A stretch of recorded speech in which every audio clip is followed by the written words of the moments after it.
दरोगा वाला industry owners association के आला सतही वफ्द का सदर शुबान अख्तर की क़यादत में Lahore chamber of commerce and industry का अहम दौरा। दरोगा वाला इंडस्ट्री के वफ्द के लाहौर चेंबर पहुँचने पर लाहौर चेंबर की क़यादत की जानिब से पुरतबाग इस्तकबालिया दिया गया। इस मौके पर सदर दरोगा वाला इंडस्ट्री शुबान अख्तर और दीगर ओहदेदारों ने सदर Lahore chamber of commerce Kashif Anwar, senior नायब सदर जफर महमूद चौधरी, नायब सदर अदनान खालिद भट्ट समेत दीगर रहनुमाओं को फूलों के हार और कुल्ले पहनाकर उन्हें मुबारकबाद पेश की। तकरीब के मौके पर सदर Shuban Akhtar, chairman Tariq Mahmood, general secretary Abuzar Farooqui, साबिक चेयरमैन वसुदूर, मियाँ अकरम, मियाँ मोहम्मद मंशा, तारिक इदरीस, मियाँ मोहम्मद यूसुफ, मोहम्मद इलियास, आरिफ इकबाल, इरफान कुरैशी, रजा शामी, आसिम रफीक, आसिफ नजीर, रमीज दीवान, मोहम्मद अनीस, उमर अब्दुल्ला, असलम चैंपियन, कामरान अब्दुल रजाक, शहजादा शाहिद, राफे जमाल, तारिक सिद्दीक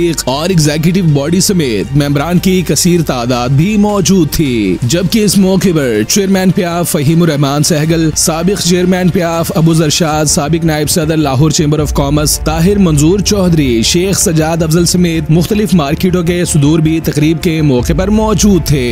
तकरीब के मौके पर लाहौर चेंबर की तमाम क़यादत ने शुबान अख्तर की दिन रात अनथक मेहनत को सराहते हुए कहा कि लाहौर चेंबर दरोगा वाला इंडस्ट्री को कदर की निगाह से देखता है। हम अपनी पूरी कोशिश करेंगे कि दरपेश मसाइल को हल करवाएं। उन्होंने मजीद कहा कि हमें टैक्स रेवेन्यू में इजाफे के लिए एक्सपोर्ट पर तवज्जो देना होगी। मुल्की मईशत और रोजगार के मौके बढ़ाने में भी किरदार अदा करना होगा। इस मौके पर मेहमान खुसूसी की हैसियत से शुबान अख्तर ने भी अपने खिताब में अपने भरपूर ताउन का यकीन दिलाते हुए कहा कि हम प्याफ फाउंडर्स अलायंस